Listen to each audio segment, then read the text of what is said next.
स्वागत है आप सभी का लाइव सिटीज पर और मैं हूं आपके साथ ऋषा। दर्शकों, आज के इस वीडियो में हम बात करेंगे इरेक्टाइल डिसफंक्शन के बारे में और इसी टॉपिक पे बात करने के लिए हमारे साथ हैं बिहार के जाने माने यूरोलॉजिस्ट डॉक्टर अजय कुमार। स्वागत है सर आपका। सर, आजकल देखते हैं कि पुरुषों में इरेक्टाइल डिसफंक्शन की जो बीमारी है, जो ये चीज़ है, ये बहुत ही ज़्यादा कॉमन हो गया है और अक्सर जो पुरुष होते हैं इस चीज़ के बारे में बात करने में या फिर डॉक्टर को मिलने में काफ़ी ज़्यादा हिचकिचाते हैं, घबराते हैं। तो सर, मैं आपसे जानना चाहती हूँ कि ये इरेक्टाइल डिसफंक्शन होता क्या है और इसका कारण क्या है और इलाज क्या है? सबसे थैंक यू, बहुत बहुत धन्यवाद। सबसे पहले तो ये बता दूं कि तुम जहां मेरा इंटरव्यू करने आई हो, ये स्पेशल मेंस हेल्थ क्लिनिक में बैठी हुई हो, जो हमने मेडिवर्सल हेल्थ स्टूडियो के अंदर है और ये हमारे अंडर में आता है। हम लोग कई लोग यहाँ काम करते हैं और सिर्फ मेंस हेल्थ के लिए ही हम लोग ये क्लिनिक यहाँ पर चलाते हैं। अब मेंस हेल्थ में सबसे इम्पोर्टेंट जनरली जो आते हैं लोग, ऐसे तो मेंस हेल्थ का बहुत बड़ा दायरा है, उस पर मैं बात करूंगा, लेकिन सिर्फ उस पर नहीं, इरेक्टाइल डिसफंक्शन को फोकस करते हुए मैं बात करूंगा।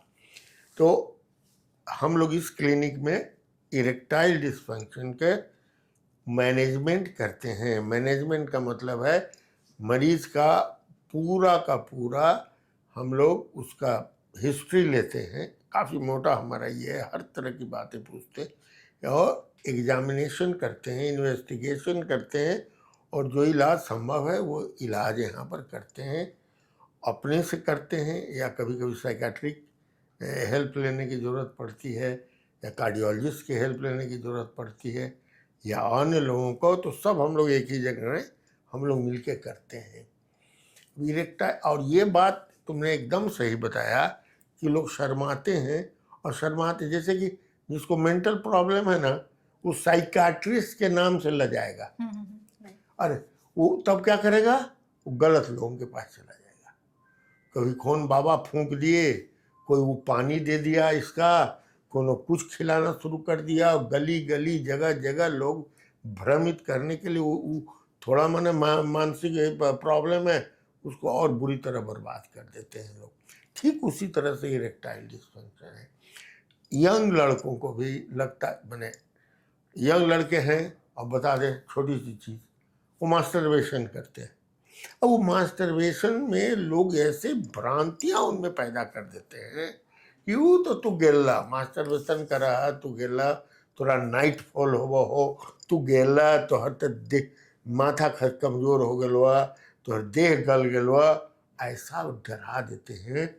और फिर कहते हैं कि चल जाइए फलना फलना गलिया में, वहाँ पर एगो हथुन उद देथुन तरह तरह तरह के दवाई एंड तरह तरह की के गलत लोगों के मतलब इसमें पड़ जाता है और बेचारा फंस जाता है।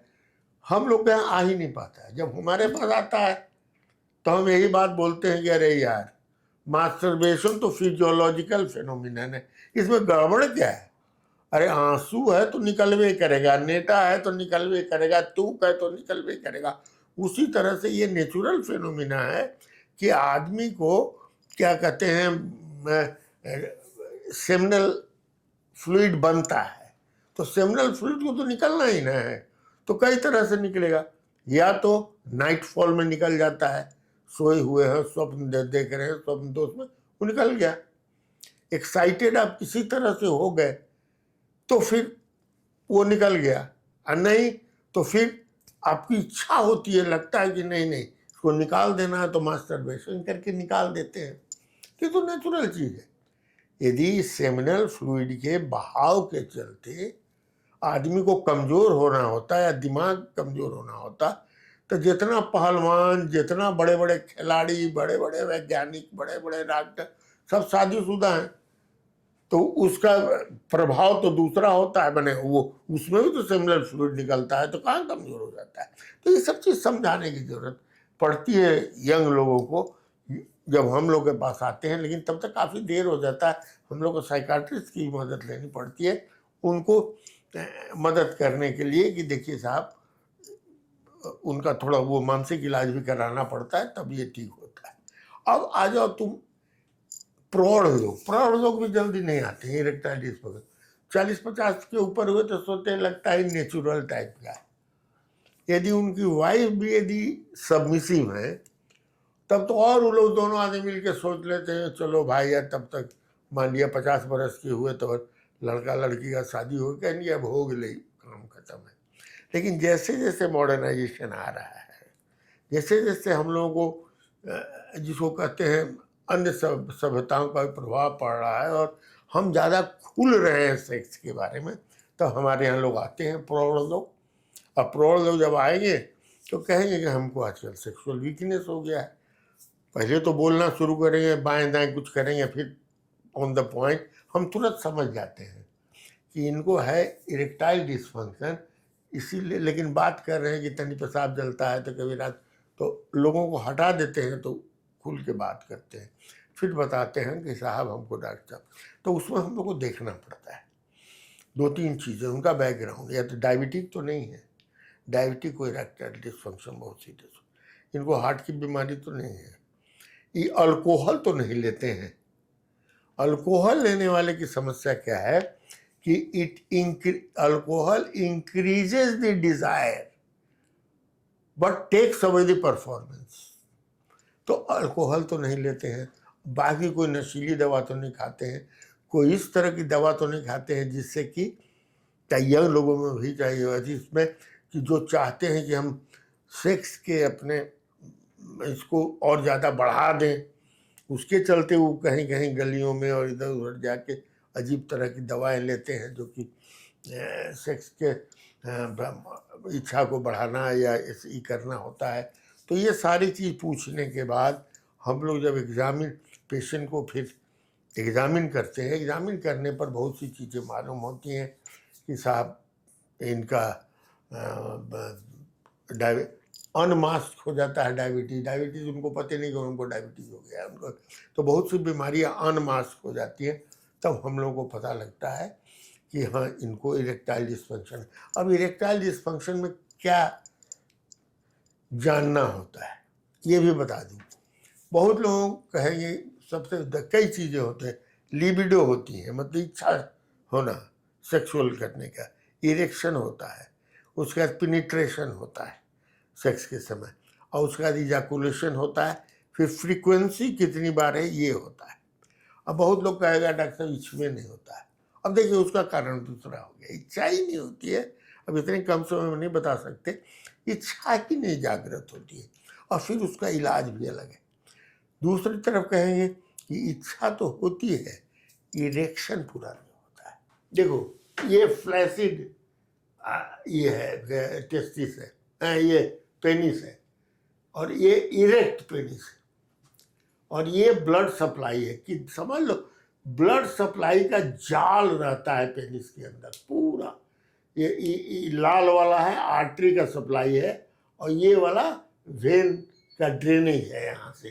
तो इतना ज़्यादा इसमें ये सब रहता है। अब इसमें कहीं भी कोई गड़बड़ी हो गई, ब्लड सप्लाई ठीक नहीं हुआ, जिस समय इरेक्शन होना चाहिए उसमें पूरा ब्लड सप्लाई हो जाता है, तो स्पॉन्जी टिश्यू होता है, सब इरेक्शन होता है, ब्लड सप्लाई नहीं हुआ।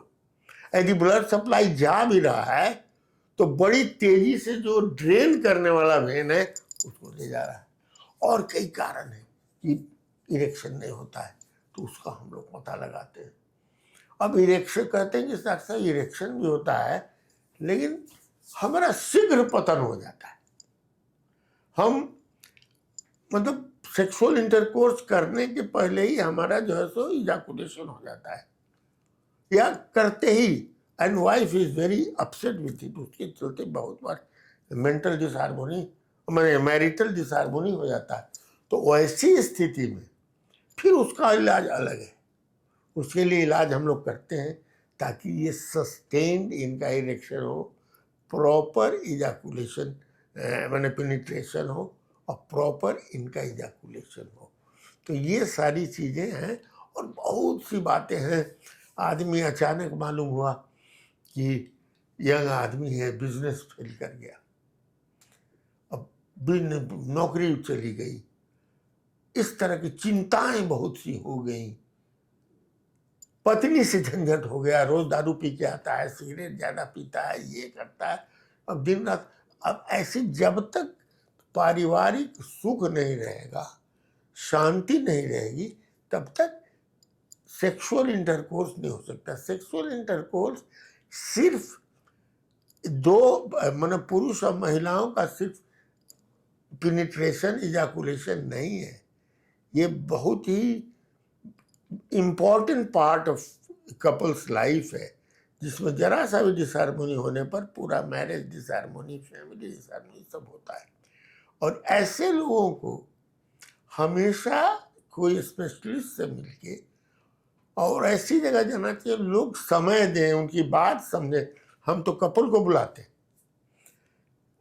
वाइफ को बुलाते हैं, हस्बैंड को बुलाते हैं, दोनों से बात करते हैं। और एक नई चीज आ गई है, ये जो आईटी का जमाना में ये कंप्यूटर बैठे पर, अब इस पर रिसर्च होने की ज़्यादा ज़रूरत है, कम रिसर्च हुआ है, बहुत कम।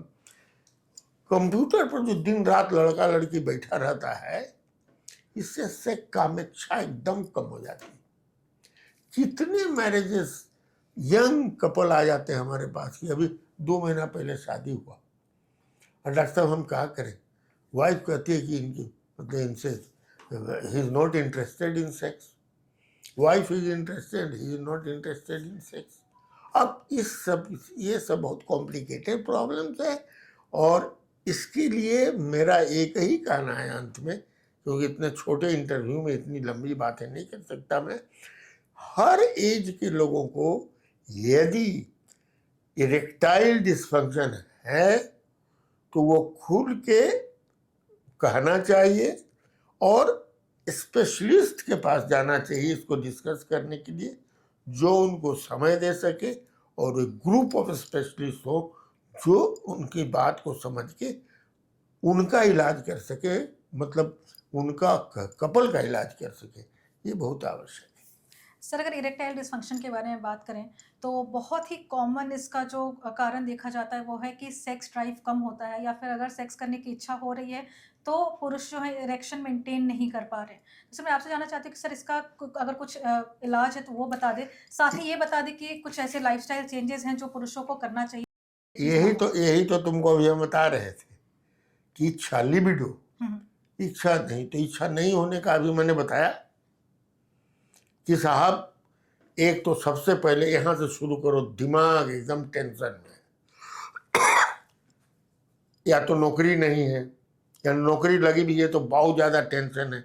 अभी जितने बच्चे लोग आईटी उटी में काम करते हैं, पैसा तो दे देता है, पैकेज इतना बड़ा है, और जिंदगी हराम हो जाती है, तो सोने का समय नहीं, जगने का समय नहीं।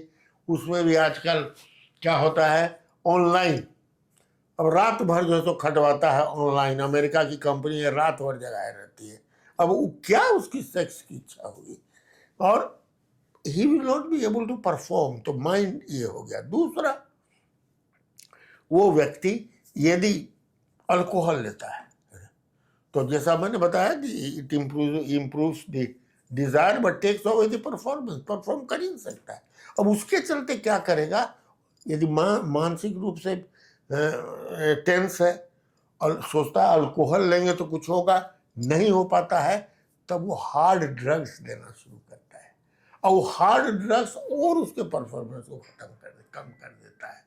और ऊपर से जब हार्ड ड्रग्स से भी नहीं हो रहा है, साथ ही साथ दाएं दाएं सिगरेट पीता है, और cigarette smoking is very dangerous. Long term smoking से तो बहुत वेसल्स पर डैमेज करता है, हम बताइए पेनिस का कितना वेसल है, सबको डैमेज करता ही करता है। तो अल्कोहल जो है वो मैंने सब मिल करके उसको जो है सो इरेक्टाइल डिस्फंक्शन करता है। और दूसरा, यदि बीमारी हो गई, अब उस व्यक्ति को कुछ ऐसी बीमारियां हो गई, जैसा मैंने बताया, डायबिटीज़ हो गया, हार्ट का प्रॉब्लम हो गया, लीवर का प्रॉब्लम हो गया, किडनी फेल कर गया, तब तो होगा ही गड़बड़। बहुत बहुत धन्यवाद सर ये तमाम जानकारी देने के लिए। तो दर्शकों, आज के इस वीडियो में हमने देखा कि इरेक्टाइल डिस्फंक्शन क्या होता है, इसका इलाज कब है या फिर कब ये ज़रूरी है कि आप जाके किसी स्पेशलिस्ट से मिलें, और साथ ही आपको अपने लाइफस्टाइल में क्या बदलाव लाने चाहिए। तो आशा करती हूँ आज की वीडियो आपके लिए लाभदायक रही हो। अगर आपने अभी तक हमारे चैनल को सब्सक्राइब नहीं किया तो तुरंत करें, साथ ही हमारे फेसबुक पेज को भी लाइक करें। वीडियो देखने के लिए धन्यवाद।